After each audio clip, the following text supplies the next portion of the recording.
Dobro jutro, moje ime je Teuta Osčelik i ja predajem hrvatski, srpski i bosanski. Danas je utorak, 30. lipnja. To znači da je danas dan za evaluacije tečaja A, koji traje 9 tjedana. Imate vremena od 9 do 21 sat po istočnom vremenu da ih ispunite. Želimo vidjeti vaše povratne informacije o radionici. Današnje radionice počinjemo egipatskom dijalektalnom konverzacijskom grupom.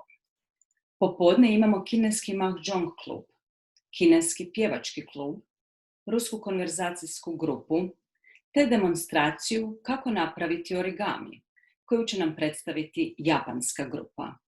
Na programu je i arapski bliskoistočni klub vanjskih poslova i arapski kaligrafijski klub.